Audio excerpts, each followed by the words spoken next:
Okay, you can see that the outline stitches are embroidery stitches are done and the sequins are done, and I don't believe that I can see anything else that needs to be done to this piece.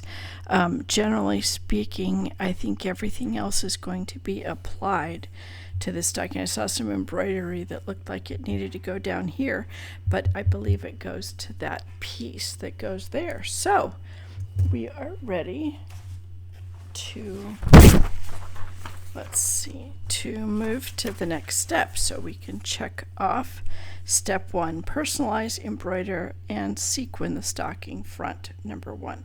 Again, I said this one won't be personalized.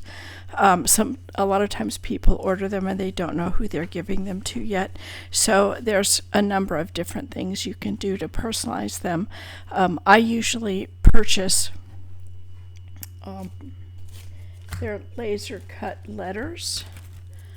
I'll show you these that are cut out of felt. Let me put them on the white here. You can see.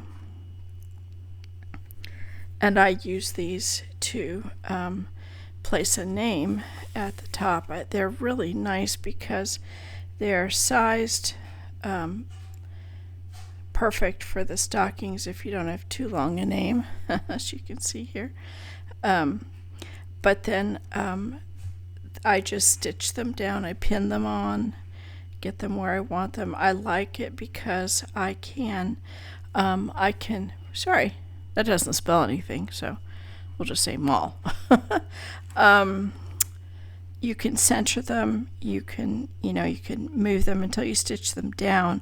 You can kind of play with them until you get them just where you want them, and then of course I get out my ruler and everything and get them just where I want them.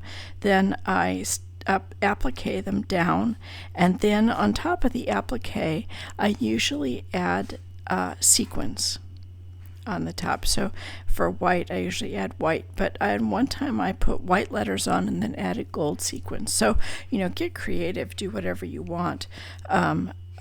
So I find that I like this much better than their recommendation of the script, like this. Here we go.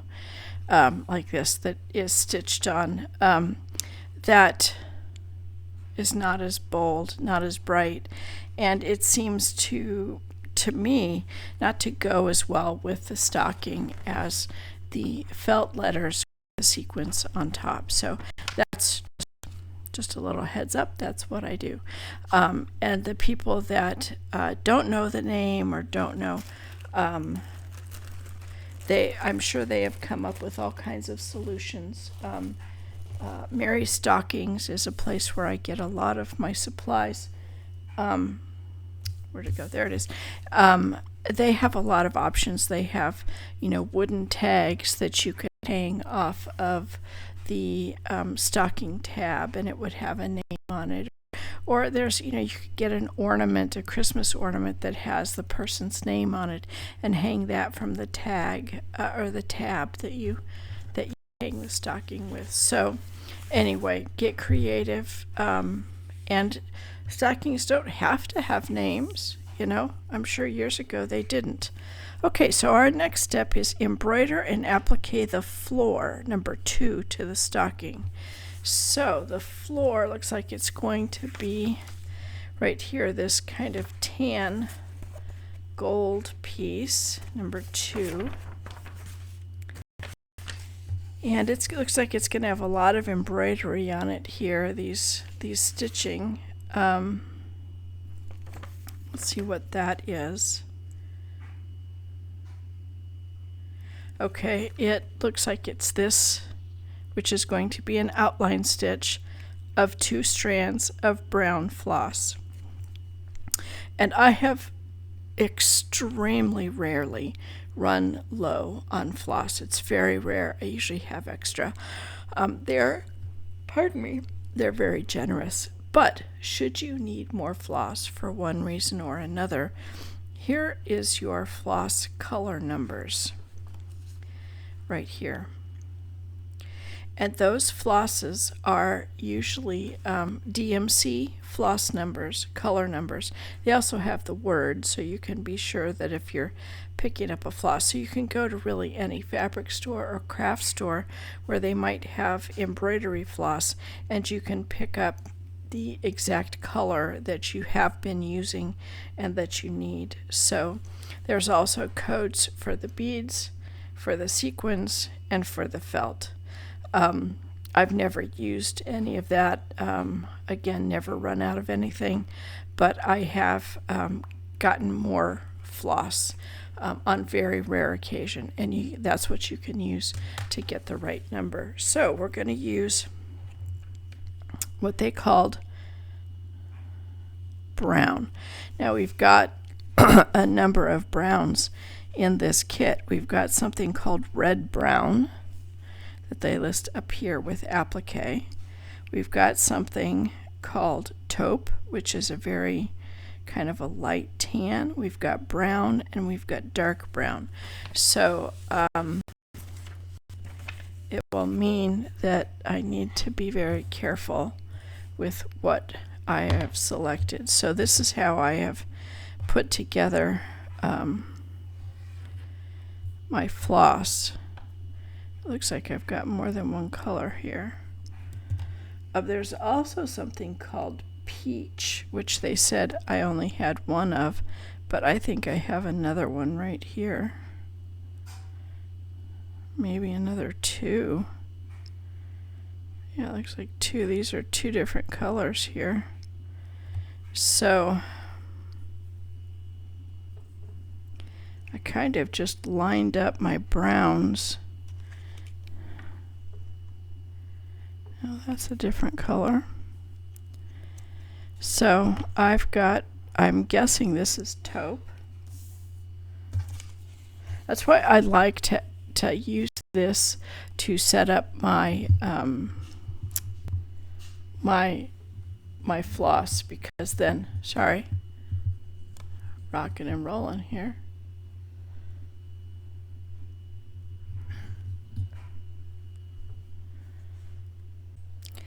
Okay, so I have,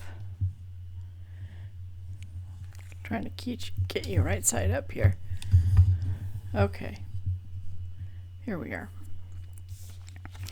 I've consulted my list of colors and things in here, and this is what I've determined. This over here was peach. That says I have some peach. It probably is what you're going to use the flesh color, like for the face of Santa. Then over here, I have separated my browns toward my blacks here. White, of course. Then I have something called light taupe. And then I have another color called taupe. So I figured that's what those two are. This I determined was the red brown.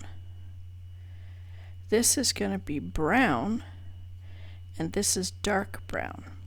They're very similar, but when they're in the strand together, kind of, all laying next to each other, you can see the differences. And so I will be careful. I'll be using this brown, it says, for the stitching on piece number 2, which will be an outline stitch, and we'll use the 2 and we'll use 2 strands. So I'll get my needle threaded up here first, and then I will find my piece of felt, and we'll see what that looks like and what that needs.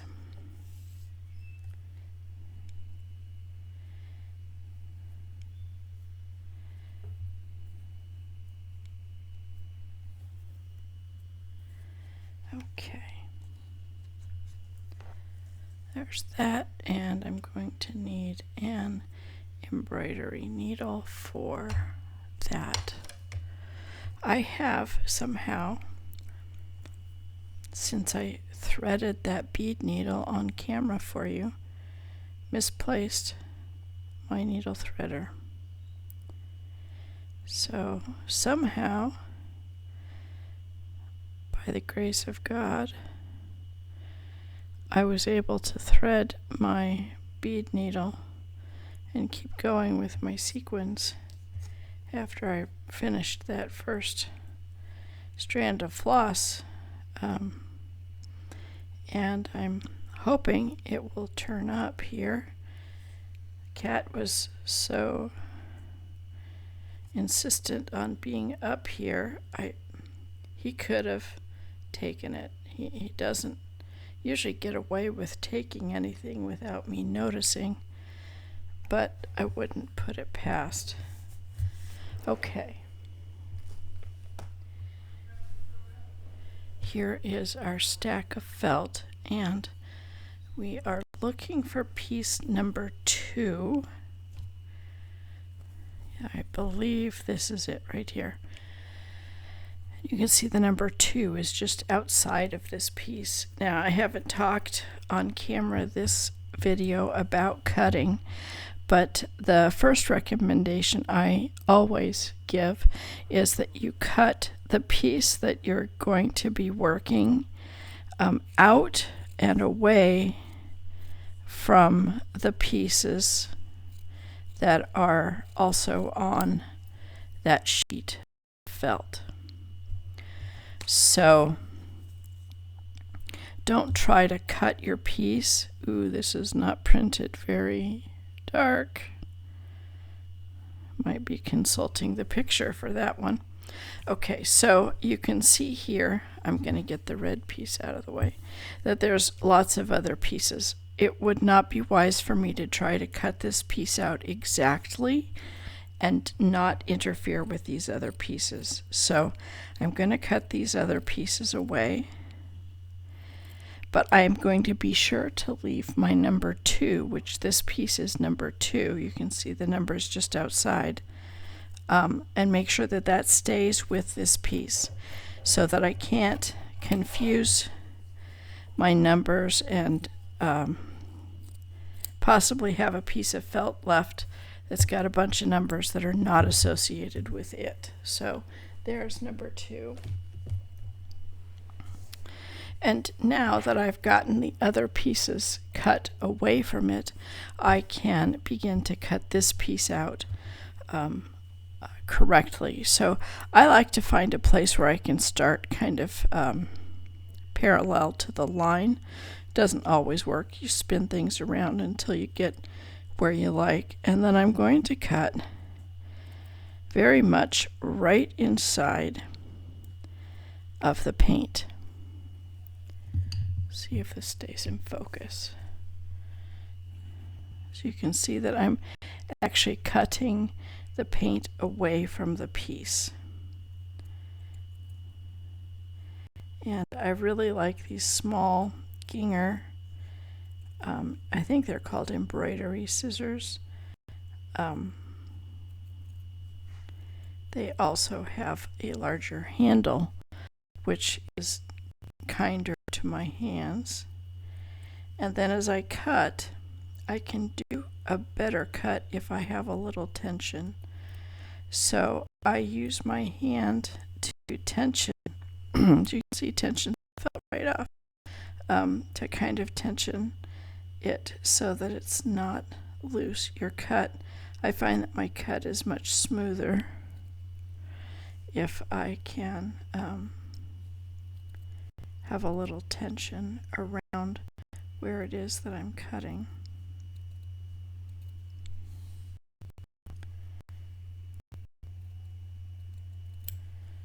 Okay, and then I always try to get rid of my scraps right away because they can really get in the way. Hopefully you can see what's going on here.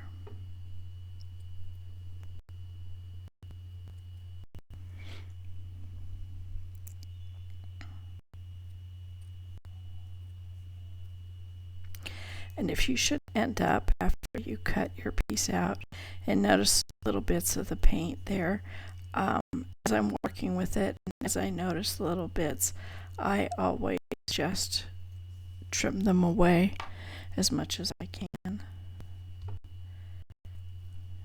Just try to get them as soon as I see them, because I may not be able to get to them, and then you're left with scratching the paint off if you can't get to where you could cut. So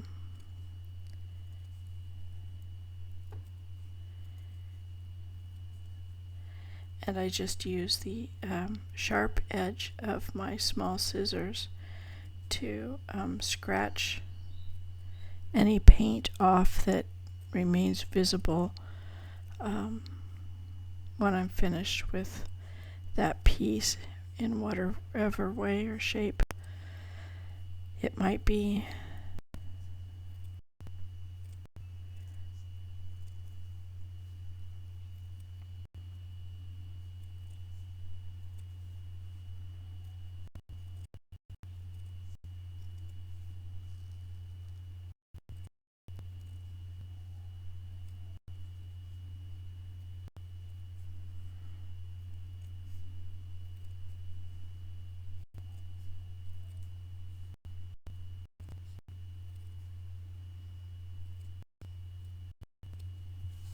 Okay. Oops. Now this piece does have this kind of a fold in it here, so I do think that I am going to press it down, and then once I press it, then I will use my brown here, the brown floss that I got threaded up and ready, and do these outline stitches, and we'll talk about those because some of these have some curves in them, and I'll tell you how I work with those. So let me press and I'll be right back. Okay, now it's an outline stitch that we're going to do on all of these lines here. I think it's to make it look kind of like it's wood. And what I do with an outline stitch that is not a straight line is I try to turn it so that the curve is like a smile. Okay, so like this, and that allows me to work with my thread, holding my thread down below. Oh, I see some black paint right there.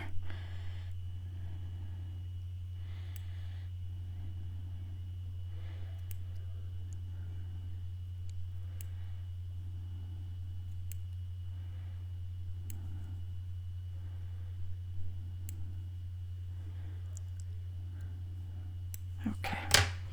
All right, so I'm going to work as though it's a smile, and I will start with this one right here, and it's the same as the outline stitch that we did with the straight line. I just choose to work it in this direction if I can, because it allows me to hold my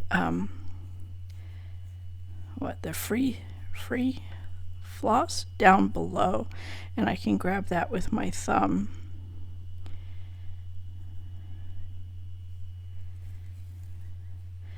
But you also have the alternative to hold it up this way if your curve is going the other direction. So it's not like you're limited and you have to always work in this direction. You don't. You can hold your floss either on top or on the bottom.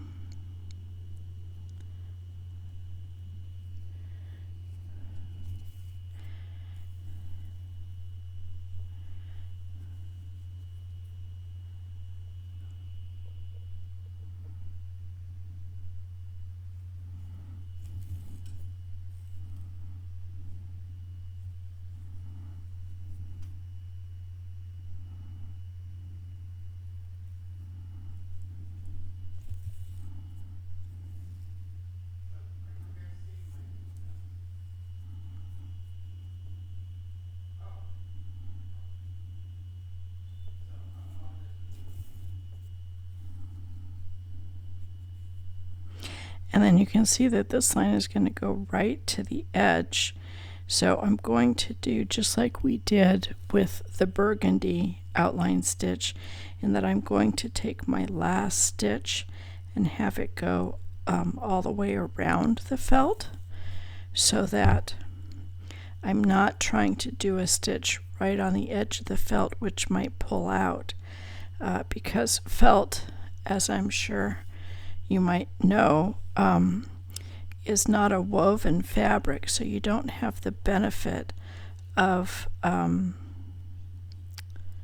that's going to take a tiny stitch, I guess. So it does make it something that is vulnerable to pulling out. So that's why I'm going to go all the way around here. Make sure that it's lined up right on the black paint line when it goes around like that. And then I'm going to go back down right next to it, and that kind of holds it and tacks it in place. These going around the edge stitches can kind of slide, but I find that most often they kind of just sink kind of into the felt, and then they are very good and stationary. So I'm going to knot this one off and continue with all of my brown wood grain lines, I think, for this floor. And then I will come back and show you what it looks like, and then we will, what is it telling us to do here? It says, oops, got to go to that one. Embroider and applique the floor to the stocking. So there's no stuffing or anything, so I'll just show you what it looks like when the embroidery is finished, and then how I prep and how I applique a piece to the front of the stocking. So I will be back with you shortly. Okay, here is the piece with all the embroidery done. And now we need to bring back our stocking front here. And this piece is number 2, so it's going to go down here where it says number 2. And we're going to line up the lines with the indication lines here as best we can, but mostly what we want to do is line up the edges of the actual stocking with this piece.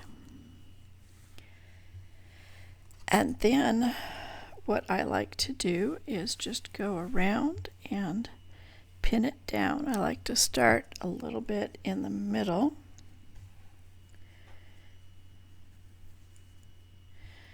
Make sure that everything is lined up and covering nicely.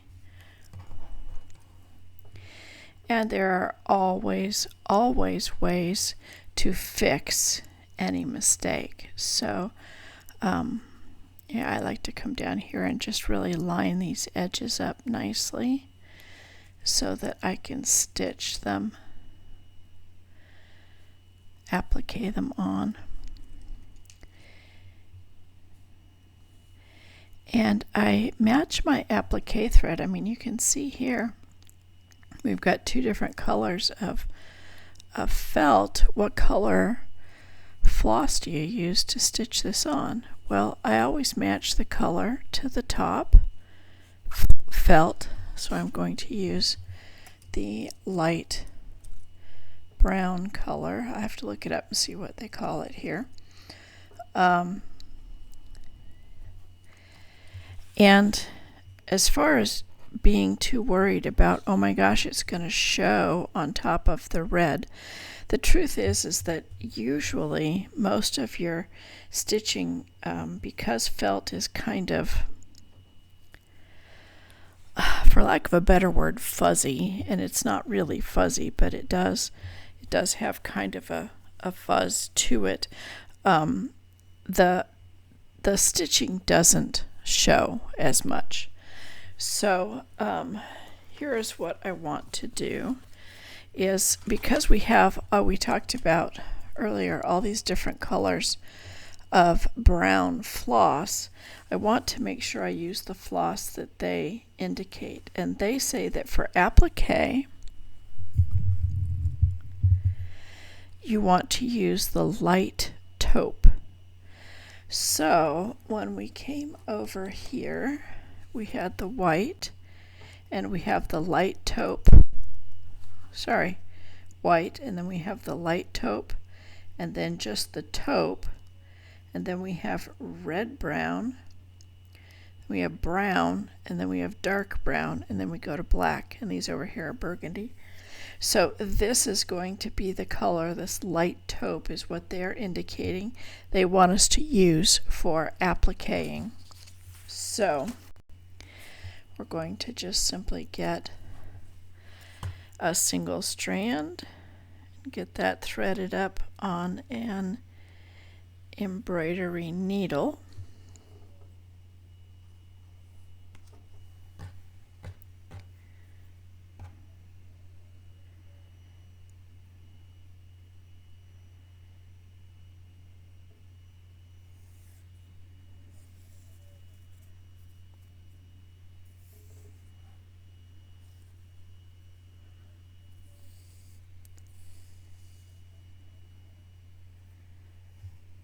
Okay.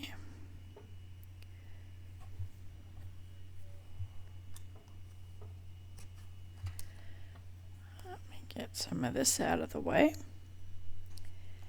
And just grab an embroidery needle and thread that up with a single strand.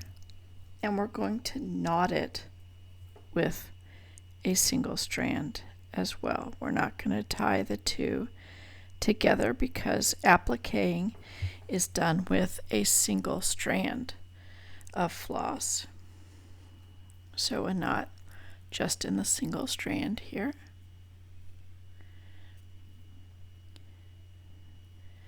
Okay, and you can start anywhere on a piece like this. You can start anywhere. There's no real, certain place that you have to start. I do want to double check here really quickly. Embroider and applique the floor to the stocking. Okay, so there's no stuffing. That was what I wanted to be sure is, were we supposed to stuff this in any way?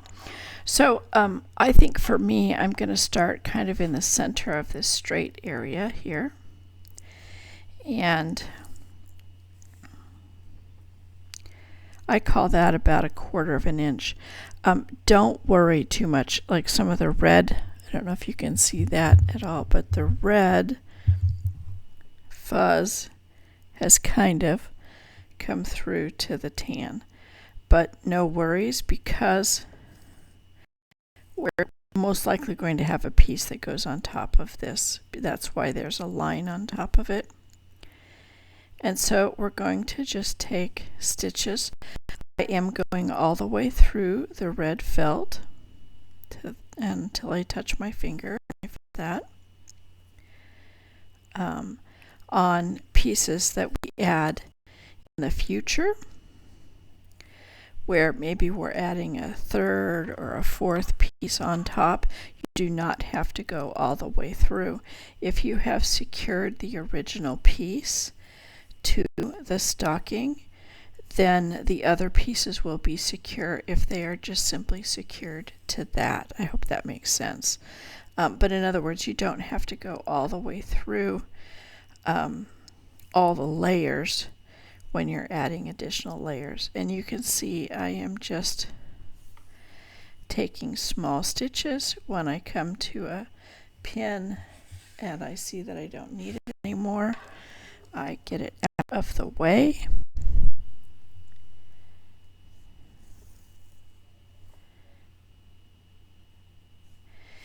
And again, this is not like a counted cross stitch or something like that, where your stitches are the whole picture. Your stitches really will kind of melt away in all of the ornamentation of a stocking. So although it's nice when they are neat and very regular, I've had a friend tell me she thinks my stitching looks like a sewing machine because it looks so regular. But in truth, it's not. If you looked up close, you would see, like I do, that it is not. But so much of the stitching is concealed once you put more pieces on top, that it's not the focus. So don't over stress about it. I guess I didn't realize it, but I'm kind of a stickler that these projects should be enjoyable to you. If they cause you a lot of anxiety, then maybe there's a different project that you might enjoy more. So just put that in your hat and think about it. I do have people frequently contact me with questions. Now, okay.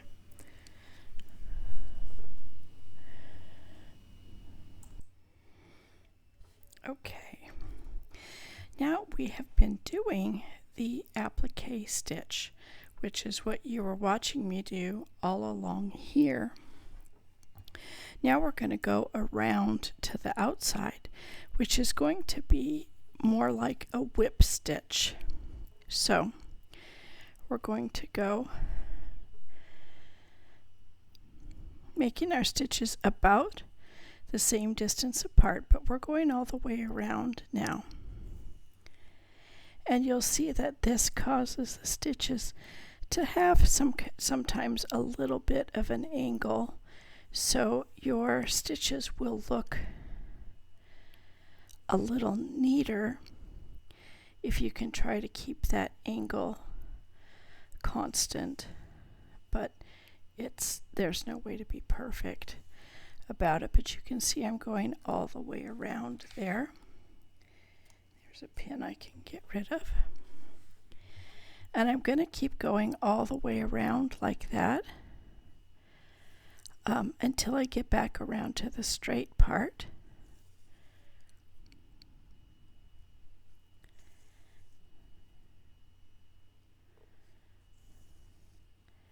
So just like this.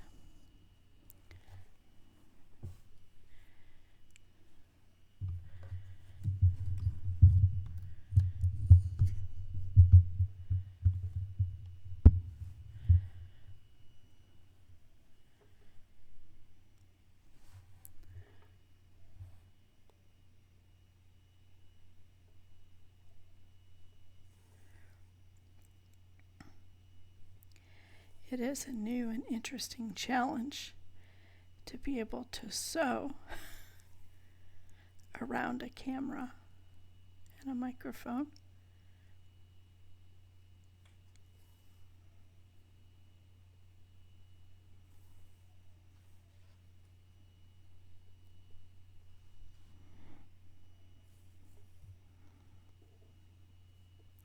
So I do try to give you some different angles and stuff so you can see it the best possible, but I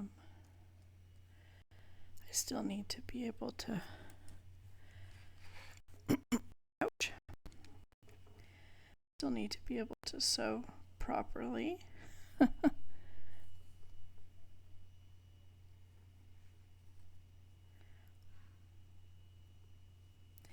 If you ever feel that your threads feels extra kind of rough, and I call it dry. I can feel that it's kind of dry. I don't know that that's a true sensation or not, but and sometimes these kits, this says copyright 2021, so that's a few years. And was that when the artwork was done or when the first pattern for the kit was done? You don't know. So, and the kits can be sitting in a store or wherever they store them before they get sold. And I have found that on occasion my floss feels very rough and dry, and there's a thing called thread conditioner and I should have a link to it in my description, but you can certainly get it from Amazon or pretty much any fabric or needlework store. And it really is it's just paraffin, it's just wax. It's clear, so it's not like you can take a red candle and rub your floss along it. And it's set up so that your thread can kind of slide through the container and into the wax and then back out. And that is very helpful. Your floss thread is dry and rather rough, it will be more likely to tangle. I apologize. It seems as though my microphone cut out, so the sound may be a bit different here. I think we were discussing about thread tangling or floss tangling and how much thread conditioner can really help with that.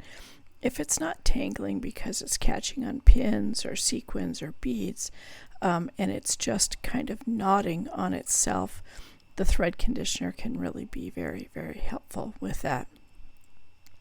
And I think it's like $2, maybe less, pretty much anywhere, any fabric store, craft store should have it. It's well worth it to minimize the headaches of trying to untangle knots in embroidery floss or thread of any kind, really. And like I said, it's a clear wax, so you can use it with any thread or any floss, and it will work just fine. So I'm just continuing along the edge here. We've talked about the stitch here, this whip stitch. And this whip stitch is the stitch, I believe, that the kit recommends that you use to attach the back of the stocking to the front of the stocking. And that is certainly a perfectly acceptable stitch to use, and it will be strong enough to hold your stocking together for a good long time. But to help with that, you line the stocking. Especially if you line the stocking, then there isn't a lot of stress on your stitches that you have used to attach the stocking front to the back. The lining really is what's carrying most of that tension or that weight. And we certainly want all these stockings to be available for Santa to fill. We don't want them to be so precious, so fragile that Santa can't use them. So this stitch plus fabric to line your stocking will make your stocking very, very usable. But in the beginning, I did not line the stocking, so all the stockings that I made for my children do not have lining in them, and they are done with what I call a seamstress stitch. I think the first stocking kit I made suggested that, and it also had you go around on top of it with some red crewel yarn, or just yarn, and kind of emphasize the stitching. And so that's what I did with all of the stockings. I just made it kind of something that would, although they were different kits, some of them were different manufacturers, they had different designs and everything on them, that would be something that was kind of in common for all of them. So to this day, I always use that seamstress stitch for attaching the back of the stocking to the front.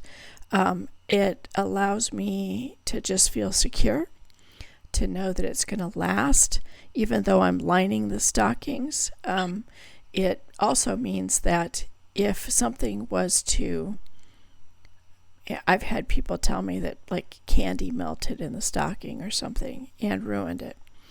Well, that would then happen to the lining and maybe not so to the stocking. And when the stocking's been lined, you can actually pull the lining to the outside, and without getting the stocking wet, still attached to the stocking, you could give it a little wash. The lining only, a little wash, and potentially get out something sticky, a candy or a gum or something that might, have gotten in there and gotten away from somebody. But I have never needed to do that or ever had that as an issue. You can see here that I like to work with my floss until I get right to the end. I like to get every millimeter out of my floss or thread. And that can cause a problem. I can get frustrated with it keeps coming unthreaded because I'm working with such a short piece, and there's really no reason for it except for the fact that I just do that. So you don't need to. It is so rare. I think only one kit have I ever run out of floss of any kind, and it was white, and it was so easy to replace. So you really don't have to work your floss until it's coming out of the needle and really getting frustrating like I do.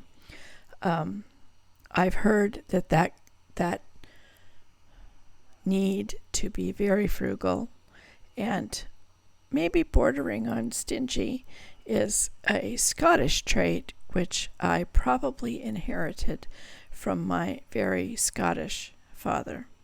So and it must be inherited because he didn't sew, so I didn't see him doing that. But yeah, I do tend to use every little nip and scrap and try to go right to the end.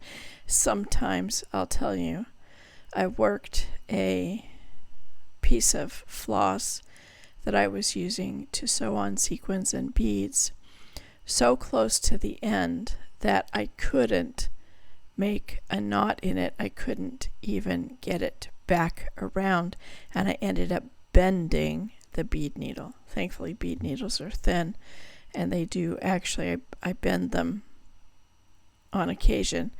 But I ended up having to bend the needle, not doing it unintentionally, but intentionally, in order to be able to cut the floss and get a knot in what I was working in. So that's a little excessive, and I'm just admitting to you that, yes, I have that excessive trait. So here we are. We are back, I think, to the straight line here. Yep. And we can begin our applique stitch again, just going in and out like we did originally until we meet where we began.